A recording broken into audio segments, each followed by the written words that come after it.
Welcome to The Explainer. Today, we're exploring a pretty fascinating evolution happening right now in global supply chains. We're looking at how Bangladesh's ready-made garment industry is rapidly shifting from being known as just a high-volume producer to actually stepping up as a global leader in sustainable and ethical manufacturing. It's a massive transition, and honestly, it has implications for everyone, from the factory workers on the ground to the brands you and I buy every single day.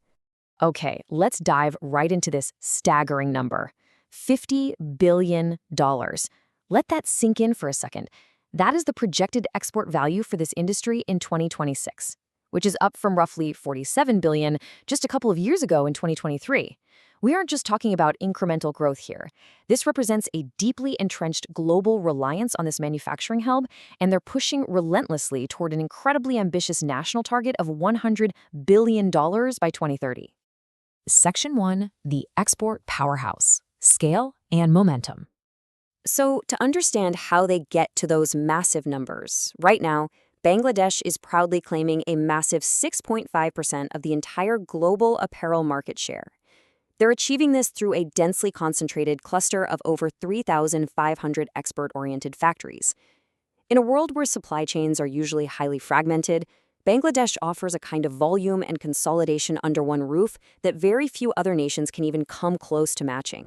Now, you might be wondering who is actually buying all these products. Well, the European Union takes the absolute lion's share of the market at a staggering 60%. The United States follows up at 18% and the United Kingdom at 10%. Meaning, if you live in one of these regions, the clothing in your closet is statistically very likely to be a part of this exact dataset.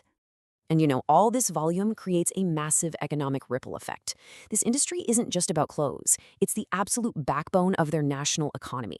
Employing over 4.5 million workers today, the sector makes up about 12% of the entire national GDP and over 84% of total export earnings. It drives banking, it drives logistics, infrastructure. It is an economic engine on a truly massive scale.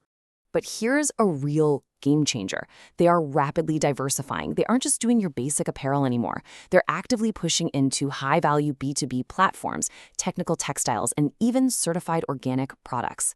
It's a strategic move to capture higher-end markets and prove that the Made in Bangladesh label can represent a really wide, sophisticated array of global solutions. Which brings us to Section 2, Leading Sustainable Manufacturing, the Green Pivot. Now, this number might genuinely surprise you. 240. Today, Bangladesh boasts over 240 LEED certified green garment factories. That is literally the highest number of any country in the world. And it actually doesn't stop there. Out of the top 100 highest rated green facilities globally, 62 of them are located right here in Bangladesh. They're aggressively retrofitting and building entirely new facilities to prioritize environmental sustainability. To keep this momentum going, the industry laid out the BGMEA Sustainability Vision 2030. It's a comprehensive roadmap pledging drastic cuts to their environmental footprint.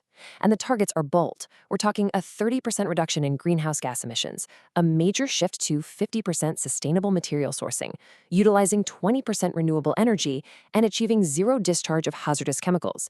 It's an incredibly ambitious blueprint for the future of fashion. However, it's not all smooth sailing. Scaling up the decarbonization of their energy supply remains a major hurdle. Currently, only about 2% of the national energy grid comes from renewable sources, since they rely so heavily on natural gas.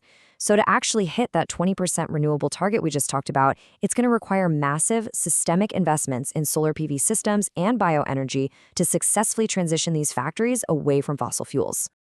Moving into Section 3. Progress in labor rights, laws, and realities. Take a listen to this perspective from Adil Hoy of the Industrial Global Union, because it perfectly frames the current state of labor rights in Bangladesh. Quote, "These reforms are hard-won and worth celebrating, but laws only protect workers when they are enforced." That really hits the nail on the head. It highlights a very complex balance. We've seen significant, historic legal milestones achieved, but there remains an urgent, ongoing need for strict on-the-ground enforcement. We're seeing this dynamic play out right now. On one side, tremendous progress in formalizing workers' rights, like becoming the first South Asian country to ratify key ILO conventions on safety and harassment, setting up 120 days of maternity leave, and granting the legal right to refuse hazardous tasks. But directly contrasting that, union reports point to the reality of ongoing enforcement gaps. Challenges like weak employer compliance, restricted freedom of association through convoluted regulations, and safety committees that sometimes, well, only exist on paper. Now, a crucial tool trying to bridge that enforcement gap since the tragic Rana Plaza disaster of 2013 is the Bangladesh Accord.